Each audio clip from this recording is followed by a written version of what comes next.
Situation update is I have just come back from holiday and managed to completely destroy two very nice items of kit. First one is this Huawei smartband. Now, as you can see there, it's saying it's flat.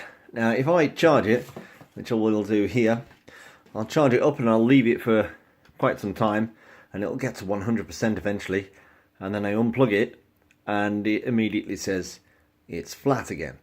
So I think the battery is packed up on that one, or there's been some sort of water ingress or something. I basically went swimming in the sea with this on and it stopped working. But I don't know quite why it won't hold charge, but it won't. So that's busted, and when I unplug it, it just goes, hey, I'm flat. Even when I've charged it overnight and it says it's 100%, it will just go flat. So there's some bits on the internet about possibly putting it in the freezer and stuff like that, but I'm going to give that a try because that appears to be now dead. However, the perhaps best breakage is in here. Now, what happened was I was on a taxi bus on an island called St. Thomas in the Caribbean. Now, the taxi bus had no side panel on it. It's basically a flatbed truck with seats in the back. And I had, and you can see some of the problem here. See these bits of glass? This is why I have to keep it in this plastic bag. I had my Huawei Mate 10, Mate Pro 10, Mate 10 Pro. And you can see what happened. It was in my pocket of my shorts, and yeah, that occurred. It slid out of the pocket of my shorts.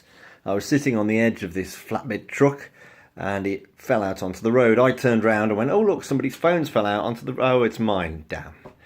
And you can see it is very heavily damaged. Now, it slid out onto the road, and because I'm on the back of this flatbed truck, I'll put some pictures onto the end of this video probably so you can see what I'm talking about. I couldn't actually tell the driver, the taxi driver, to stop because I was sort of near the back of the truck and she was driving. However, when we did get to our destination, I managed to pay some more dollars to actually drive back to where the phone had, oh dear, you can see I've just peeled a bit of the screen off there. That's never good. So that's part of the screen where the phone actually dropped, and it had been run over several dozen times by this stage. You can see the beautiful glass back on here is smashed to pieces. We have the camera lens is intact, and that's about it. So you get small cuts every time I use this, but I have found just recently she has sort of started to come back to life. Now, I had this on charge when I was on holiday and nothing was happening. I mean, nothing at all was happening. However, if I plug it in, as I have done, and then try and turn it on, you can see here, look, you see that? Now, this is called, you'll see it on Google as the red light of death normally. I believe from my brief Googling, since I've been quite heavily jet lagged, means that the battery isn't charging. So I'm assuming that the battery has become disconnected somehow. Now, I've tried plugging it into the computer and there is no mass storage connection. You can hold down, I think, the bottom volume and the power, and it gets into the boot. However, there's no mass storage connectivity. Now, the problem with this particular phone is it's got 128 gigabytes of storage, which is great. However, it's all internal. There is no microSD card on this. Now, because I had no Wi-Fi, because I was in the Caribbean and the data connection is spotty at best and it costs a bazillion pounds to sort of roam, I didn't back up my photos. So all of my holiday photos are on this mess of glass and metal.